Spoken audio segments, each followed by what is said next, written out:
પ્રભુ ઈસુ ખ્રિસ્તના સર્વશ્રેષ્ઠ નામમાં પ્રેમી સલામ. પવિત્ર બાઇબલમાં યોહાનની લખેલી સુવાર્તા અધ્યાય 6 વચન 35. ઈસુએ તેઓને કહ્યું કે જીવનની રોટલી હું છું. જે મારી પાસે આવે છે તેને ભૂખ નહીં જ લાગશે, અને જે મારા પર વિશ્વાસ કરે છે તેને કદી તરસ નહીં જ લાગશે. જીવનની રોટલી હું છું, પ્રભુ ઈસુએ કહ્યું, જેનો અર્થ જીવનનો સ્ત્રોત પ્રભુ ઈસુ છે. તે પરમેશ્વરની પ્રતિમા છે. તેનામાં દેવની સર્વ પરિપૂર્ણતા છે.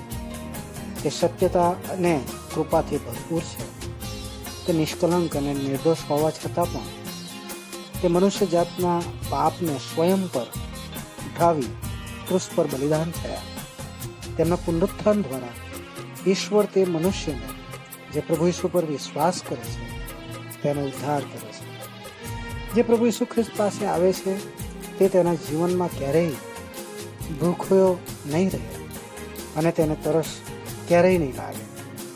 જેનો અર્થ તેના જીવનમાં આત્મા, પ્રાણ, શરીરમાં એ તૃપ્તતાનો અનુભવ લેશે. અગર તેના જીવનમાં દુઃખ અને પરિસ્થિતિઓનો સામનો કરવો પડશે છતાં પણ તે શાંતિ અને વિશ્રામનો અનુભવ કરશે.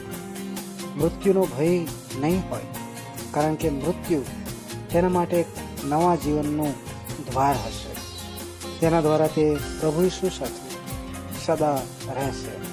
શું આવા જીવનને પામવાને તમે નહીં ચાહશો? એમ કરવામાં દેવ તમારી સહાયતા કરે. ધન્યવાદ.